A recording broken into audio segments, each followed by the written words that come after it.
નો નાટકીય સંવાદ રજૂ કરશે Hitesh Pandya LK Parmar. Excuse me, હું આપનું આ પુસ્તક જોઈ શકું છું? હા હા, અવશ્ય। આ પુસ્તક મેં જ લખ્યું છે અને વધુ લખાણ માટે બીજું એડિશન પણ તૈયાર થઈ રહ્યું છે। ટૂંક સમયમાં એ પણ પબ્લિક થવાનું છે। આપ આ વાંચી શકો છો, પરંતુ આપનું શુભ નામ? હું LK પરમાર મુંબઈ અને દિલ્હી ખાતે બિલ્ડિંગ અને એસ્ટેટની સાથે એન્જિનિયરિંગનું પણ કામ કરું છું અને ફેમિલી સાથે અમદાવાદ રહું છું, પણ આપની ઓળખ ના પડી। હું ડૉક્ટર હિતેશ પંડ્યા, નિવૃત્ત principal, Siyani SM Dave high school. ઓહ, પેલું કેશવરાય વાળું, મીરાબાઈ વાળું જ મંદિર ને, જે સિયાણીમાં આવેલું છે? હા હા, પેલું ખંડેશ્વર વાળું મહાદેવનું મંદિર છે તે। હા હા, આપ સિયાણીથી જાણીતા હોય એવું લાગે છે। શું આપ બીજું કંઈ વિશેષ જાણો છો? હા, હું સિયાણી વિશે તો જાણું છું, પરંતુ હું લીમડી કેળવણી મંડળનો વિદ્યાર્થી છું। ઓહો, તમે લીમડી કેળવણી મંડળના વિદ્યાર્થી છો? હા હા, હું લીમડી કેળવણી મંડળનો વિદ્યાર્થી છું। હું પેલા મુક્તાબેનના બાલ મંદિરમાં અભ્યાસ કરતો હતો, ત્યાં એકડો ઘૂટીને પછી HKમાં ગયો ને HKમાંથી પ્રથમ સ્થાન પ્રાપ્ત કરી અને GSમાં ગયો। તમે NMમાં કેમ ન ગયા? અરે, મારે સાયન્સ રાખવું હતું, એન્જિનિયર થવું હતું, એટલા માટે હું GSમાં ગયો અને ત્યારબાદ હું કોલેજ કરી, એન્જિનિયરિંગ કરી અને અમદાવાદ સ્થિત થઈ ગયો। તો તમે ઘણા લાંબા સમયથી લીમડી બહાર જ હશો? પરિવાર બધા વેલસેટ છે? હા, અને આપ લીમડીમાં જ છો કે બહાર રહો છો? અને આપનો પરિવાર? હું પણ લીમડીમાં જ નિવૃત્તિ સાથે LKMની પ્રવૃત્તિમાં જોડાયો છું અને મારો દીકરો પણ લીમડી કેળવણી મંડળનો એક કર્મચારી છે। અમે બધા પણ વેલસેટ છીએ। આ પુસ્તકનું ટાઇટલ સૃષ્ટિની સમયવર્ષા કેમ છે એ કંઈ સમજાતું નથી। એમાં એવું છે કે લીમડી કેળવણી મંડળનો સમગ્ર ચિતાર આની અંદર આપેલો છે। સમય હોય તો ટૂંકમાં ભૂતકાળ, વર્તમાન અને ભવિષ્યની વાત કરું? અરે, સમય જ છે। અમે તે 2 કલાક પ્લેન મોડું છે। ચાલો શ્રેષ્ઠીના સમય વર્ષાની વાત સાંભળીએ। તો સાંભળો।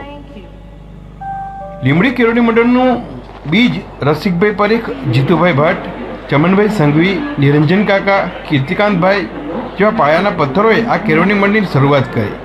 નાત જાતને ભૂલીને તમામ વર્ગના લોકોને, જરૂરિયાતવાળા લોકોને મફત શિક્ષણ આપવાના હેતુથી આનું બીજ વાવ્યું અને એ બીજને ધીમે ધીમે અનિરુદ્ધસિંહ દાદા, રમણીક કાકા, જમનાદાસ કાકા, ગીજુભાઈ શુક્લ, જયા કાકી, ચિમનલાલ કાકા, શિવલાલ મૂળશંકર, ભૂરીબેન, અમુલાકભાઈ જેવા અનેક સભ્યોએ દાન રૂપે જ્ઞાન આપીને તેનું સિંચન અને જતન કરવાનું કામ શરૂ કર્યું।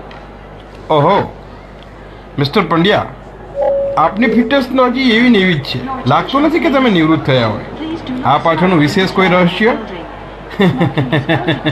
આમાં વિશેષ રહસ્ય નહીં, પણ NJ જાડેજા સાહેબ અને મહેન્દ્રસિંહ સાહેબનું રમત પ્રત્યેનું યોગદાન અને શરીરની તાકાત આપવાનું અને તમામ જગ્યાએ લીમડી કેળવણી મંડળનો ડંકો આજે પણ વાગી રહ્યો છે ને એના ભૂતકાળના વિદ્યાર્થીઓ પણ વગાડી રહ્યા હોય તેવું જોઈ રહ્યા છે। એ થોડું ભૂલાય? અરે હા, એ બંને ગુરુ દ્રોણે તો સમગ્ર ગુજરાત અને નેશનલમાં રમત માટે, હોકી માટે, કબડ્ડી માટે, ખોખો માટે ડંકો વગાડેલો, એ થોડું ભૂલી શકાય?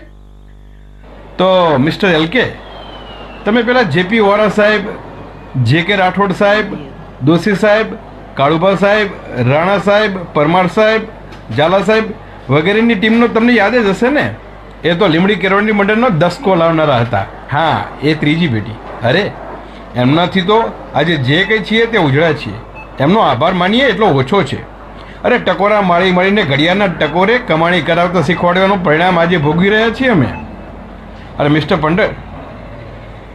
મિસ્ટર પરમાર, આ મંડળે તો તમારા જેવા કેટલાય સામાન્ય પરિવારના બાળકોને ઊંચા હોદ્દા, મિનિસ્ટર, ઉદ્યોગપતિ, કુશળ કર્મચારી, કુલપતિ, પોલીસ ખાતા અને સમાજના ઉત્થાન માટે શ્રેષ્ઠીઓ આપ્યા છે અને તેના જ કારણે આ પુસ્તક લખી રહ્યો છું। એનો એક ભાગ છે, બીજો ભાગ ટૂંક સમયમાં આવશે। એ હું સમજ્યો નહીં। આજે લીમડી કેળવણી મંડળની ચોથી પેઢી એટલે કે મુંબઈના શ્રેષ્ઠીઓ, વર્તમાન કર્મચારીઓનો સ્ટાફ, ભૂતપૂર્વ શિક્ષકો, વિદ્યાર્થીઓના સહયોગથી વિઝન 2024માં બધી સંસ્થાનું નવીનીકરણ અને નવા યુગની શરૂઆત કરવાનું ભગીરથ કાર્ય સહમંત્રી શ્રી પ્રકાશભાઈ સોની સાહેબ અને લીમડી કેળવણી મંડળ પરિવાર કરી રહ્યો છે. હા, મારે પણ ભૂતપૂર્વ વિદ્યાર્થી મિલન માટે કાર્યક્રમનો એક કોલ આવેલો હતો અને એ વખતે હું દિલ્હી હતો બિઝનેસના કામ માટે, એટલે આવી શક્યો નહીં. હજી એક વિશેષ કાર્યક્રમ તારીખ 15 અને 16 ફેબ્રુઆરીએ આવવાનો છે, એમાં આપ અવશ્ય આવજો, આપણે ચોક્કસ મળીશું. તમે આ પુસ્તકમાં વિઝન 2024 લખ્યું છે એ બહુ કોઈ ખાસ ખબર પડી નહીં, થોડો પ્રકાશ પાડજો. અરે, આ વિઝન 2024માં પ્રકાશ પાડવાનું કામ તો પ્રકાશભાઈ સોનીનું છે, કેમ કે એમને આ બીડું ઝડપ્યું હતું. શરૂઆતમાં એવું લાગતું હતું કે કદાચ અઘરું હશે, પરંતુ તાકાત, બળ અને શક્તિ હોય ને ત્યાં કશો વાંધો નથી આવતો. અને ખાસ તો 2022ની અંદર આ વિઝન પૂરું કરવાનું હતું, પરંતુ કોરોના કાળ આવી ગયો અને કામ અટકી ગયું. પણ કહેવાય છે આપણે ગુજરાતીમાં કે ભગવાન જે કરે એ સારા માટે કરે.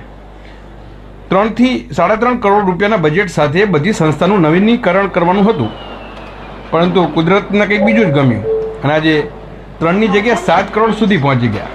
એટલે જ આપણે ગુજરાતીની કહેવત છે ને કે પોદરો પડે ને તો ધૂળ લઈને ઊભું થાય. એમ બધી સંસ્થાના નવીનીકરણ માટેના શુભ કાર્ય કોઈ ભાગ્યશાળીના હાથે થાય એવું કુદરતે કીધું છે. અને એવા જ ભાગ્યશાળી લીમડીના ભૂતપૂર્વ વિદ્યાર્થી અને ધારાસભ્ય શ્રી કિરીટસિંહ રાણાએ 51 લાખ રૂપિયા આપ્યા અને 95 લાખ રૂપિયા લીમડી કેળવણી મંડળના તમામ કર્મચારીઓ આપ્યા. બસ પછી તો સોની સાહેબની તાકાત વધી ગઈ અને આજે જોઈ શકો છો જોરદાર રીતે બધી સંસ્થાનું નવીનીકરણ થાય છે. મિસ્ટર પંડ્યા, ખાલી નવીનીકરણ કે ભૌતિકીકરણ કે બીજું કંઈ ખરું? કેમ કે આપનારા તો આપીને છૂટી જાય છે, જવાબદારી તો લેનારની હોય છે. અરે મિસ્ટર પરમાર, બહુ ચિંતા ના કરો. એટલે તો આજે કહેવાય છે કે લીમડીની દરેક સંસ્થા શ્રેષ્ઠ પરિણામ લાવી રહી છે. સાથે સાથે 5 હાયર સેકન્ડરીમાંથી 3 હાયર સેકન્ડરી તો 100% પરિણામ, એટલે કે 100% પૂરેપૂરું પરિણામ લાવી છે અને ખાસ ડંકો વગાડી ગઈ છે. બીજી બધી શાળાઓ પણ 90-95% લાવી જ છે અને એસએસસી બોર્ડ કરતાં 20-25% પરિણામ પણ શ્રેષ્ઠ લાવી છે. એવી સક્ષમ બની ગઈ છે. માત્ર ભૌતિકીકરણ નહીં પણ શૈક્ષિકકરણમાં પણ આગળ છે અને રમતગમતની અંદર રાજ્ય કક્ષા અને નેશનલ સુધી પણ આજે લીમડી કેળવણી મંડળ ડંકો વગાડી રહી છે. ખરેખર લીમડી કેળવણી મંડળના કર્મચારીઓના આ કામ જોઈને એમને વંદન કરવાનું મન થાય છે અને એમની છાતી ગદગદ ફૂલી જાય છે. ખાસ તો એક વાત કરવાની એ છે કે શ્રેષ્ઠીઓએ જે બીજ વાવેલા ને એના કારણે આજે સામાન્ય પરિસ્થિતિમાંથી આવેલા વિદ્યાર્થીઓ લીમડી કેળવણી મંડળ માટે A1 ગ્રેડ લાવીને 10 કરતાં પણ વધુ વિદ્યાર્થીઓ લીમડીનો ડંકો વગાડે છે. અરે મિસ્ટર પંડ્યા, આજના પ્રાઇવેટ યુગના હરીફાઈમાં ટકવું બહુ અઘરું છે. એના માટે કોઈ વિશેષ તૈયારી? અરે તૈયારીની વાત શું કરવી, એક વાત કરતાં પુસ્તકમાં લખેલું છે કે એક વાલી મિટિંગની અંદર કોઈ વાલીએ ઊભા થઈ અને આંખમાંથી દડ આંસુ પાડીને કહેવા લાગ્યા હતા કે બધી જ સગવડ હોવા છતાં પણ આજે મારા બાળકોને ડૉક્ટર કે એન્જિનિયર બનાવવા હોય ને તો લાખ, 2 લાખ કે 3 લાખનો ખર્ચ થાય છે. શું લીમડી કેળવણી મંડળ આના માટે કંઈ કરી શકશે નહીં? બસ આ જ વાક્યને તરત સહમંત્રી શ્રી પ્રકાશભાઈ સોની સાહેબે પકડી પાડ્યું અને બધાની વચ્ચે કોઈ પણને પૂછ્યા વગર, અન્ય ટ્રસ્ટીઓ અને સેવાના ટ્રસ્ટીઓ સાથે વાત કર્યા વગર સીધી જાહેરાત કરી દીધી કે આવતા વર્ષથી લીમડી કેળવણી મંડળ સાયન્સ ફેકલ્ટી ચાલુ કરે છે અને એનું પરિણામ આ વર્ષે આપણને જોવા મળશે. આવું ત્વરિત નિર્ણય શક્તિ ધરાવતા વિઝન 2024ના સ્વપ્નદ્રષ્ટા એટલે પ્રકાશભાઈ સોની એ પુસ્તકમાં લખ્યું છે. અને ખાસ તો બીજું એ કહેવાનું છે કે હવે લીમડીનો 10કો નહીં 20કો આવશે, 20કો. કારણ કે ખાનગી શાળામાંથી લીમડી કેળવણી મંડળના એડમિશન માટે આજે લોકો સિયાણી, બળોલ અને પાણશીણા સુધી પણ પાછા ફરી રહ્યા છે. મિસ્ટર પરમાર, આ સંસ્થા સાથે પીટીસીથી પીએચડી સુધી અને કર્મચારીઓની અંદર શ્રેષ્ઠ કામગીરી કરીને કુલપતિ પણ બનાવી શકે છે. એવું પણ વિશેષ કામ આજે મનુભાઈ જોગરાણા, કેતનભાઈ વ્યાસ, MM મકવાણા, બેલાબેન વ્યાસ અનેક શિક્ષકો કામ કરી રહ્યા છે અને કોલેજમાં તો કિશોર ભેસાણીયા સાહેબ અને પુરોહિત સાહેબે તો NSSની અંદર રાષ્ટ્રપતિના હાથે શ્રેષ્ઠ એવોર્ડ પ્રાપ્ત કરી લીમડી કેળવણી મંડળનું નામ રોશન કરેલ છે. ઓહો મિસ્ટર પંડ્યા, આટલું બધું આ પુસ્તકમાં લખ્યું છે, પણ આ પુસ્તક લખવાનો હેતુ શું? આ માત્ર પુસ્તક નથી, પરંતુ ભૂતકાળમાં વાવેલા બીજનો પારદર્શક વહીવટ માટે પ્રેરણા પુષ્પનો ઇતિહાસ લખાય ને એવો કંઈક કામ કરી રહ્યો છું. કોઈએ સમયદાન આપ્યું છે, કોઈએ વિદ્યાદાન આપ્યું છે, કોઈએ ધનદાન આપ્યું છે આમ અનેક દાન લઈને આજે લીંબડી કેળવણી મંડળ અક્ષય પાત્ર બની ગયું છે. આપે છે એ વપરાય છે અને વપરાય છે એમ મળતું રહે છે. બસ આ જ મંત્ર સાથે સંઘર્ષથી સફળતા તરફ આગળ વધી રહ્યા છીએ. લીંબડી કેળવણી મંડળનું હવે પછીનું વિઝન શું છે એ ભાગ 2માં લખવાના છો મિસ્ટર પંડ્યા? હા, એ લખવાનું કામ ચાલુ જ છે. આવનારા સમયની અંદર પણ સાંસ્કૃતિક, રમતગમત અને શિક્ષણના પરિવહન ક્ષેત્રે આ તમામ બાબતમાં લીંબડી કેળવણી મંડળનો જ ડંકો વાગે. અત્યારે લીંબડી કેળવણી મંડળ પાસે 11 સંસ્થાઓ છે અને આ સંસ્થાઓ પ્રાથમિક, અપર કેજી, લોઅર કેજીથી માંડી અને કોલેજ સુધી સંપૂર્ણ શિક્ષણ આપવા માટે સજ્જ બની ગઈ છે અને એ પણ આધુનિકકરણ સાથે. હા, ક્યાંક ને ક્યાંક કંઈ જરૂરિયાત પડે છે પણ આપનાર તો અનેક છે. એટલે જ તે કહે છે ને, માગણ તેરે ભૂપ અનેક. બસ એ પ્રમાણે દાનની સરવણી ચાલુ રહે છે અને કામ આગળ વધતા રહે છે. આજે ભૂતકાળમાં વાવેલા શ્રેષ્ઠીઓ દ્વારા એ બીજ વટવૃક્ષ બની રહ્યું છે. બસ હવે એના ફળની આશા રાખીને બેઠા છીએ. એટલે જ કહેવાય છે કે કર્મ કરીએ છીએ, ફળની આશા નથી રાખતા. પણ આ લીંબડી કેળવણી મંડળ એવા ફળની આશા રાખે છે કે એ ફળ આવનારી પેઢી, જરૂરિયાતવાળા માટે પણ ક્યાંક ને ક્યાંક ઉપયોગી બને. એટલે જ કહેવાયું છે ને કે લીંબડી કેળવણી મંડળ સંઘર્ષથી સફળતા તરફ જઈ રહ્યું છે. ખરેખર મિસ્ટર પંડ્યા, તમારી પાસે બેસીને મજા આવી. 2 કલાક ક્યાં પસાર થઈ ગયા ને એની ખબર જ ના રહી. પણ એક કામ છે, તમારા સહમંત્રી શ્રી પ્રકાશભાઈ સોનીનો મોબાઈલ નંબર મળશે? હા ચોક્કસ, કેમ નહીં. કેમ કંઈ કામ હતું? તમે ફોન નંબર તો આપો, હું વાત કરવા માગું છું.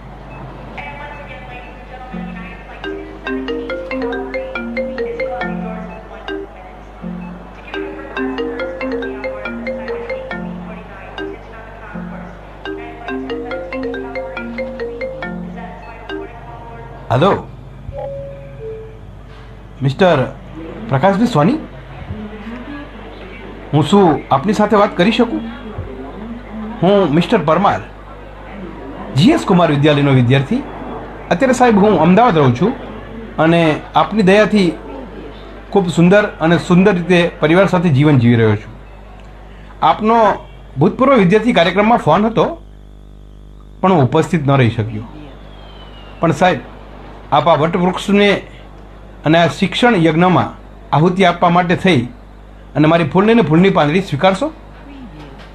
હા સાહેબ, હું મિસ્ટર પંડ્યા સાથે વાત કરું છું. ઓકે, ધન્યવાદ. પંડ્યા સાહેબ, સોની સાહેબે એવું કહ્યું છે કે તમે પંડ્યા સાહેબ વાત કરો. તો પંડ્યા સાહેબ, મારા વતી આપ એક જ મિનિટ ચાલુ રાખજો. આપ આ ચેક છે એ ચેક સોની સાહેબને આપશો. આ શિક્ષણ યજ્ઞની આહુતિ ગણી શકાય. મારા પરિવાર વતી ₹11,11,111 રૂપિયા હું લીંબડી કેળવણી મંડળને આપું છું અને સાથે સાથે એક વચન પણ આપું છું કે તારીખ 15-16 ફેબ્રુઆરીએ મારી હાજરી અવશ્ય રહેશે. તો મળીએ છીએ પંડ્યાજી, તારીખ 15-16 ફેબ્રુઆરીએ.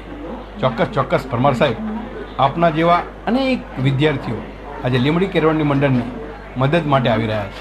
બસ આવી રીતે આ વટવૃક્ષ વધુને વધુ ફળ આપે એવી આપ સૌ પાસે પ્રાર્થના. તો મળીએ છીએ 15-16 ફેબ્રુઆરીએ. ચાલો, આપણું પ્લેન ઉપડવાની તૈયારીમાં છે. હા ચોક્કસ, તમારું વિઝન 2025 પણ સફળ થાય એવી ભગવાન પાસે પ્રાર્થના. ખૂબ ખૂબ ધન્યવાદ.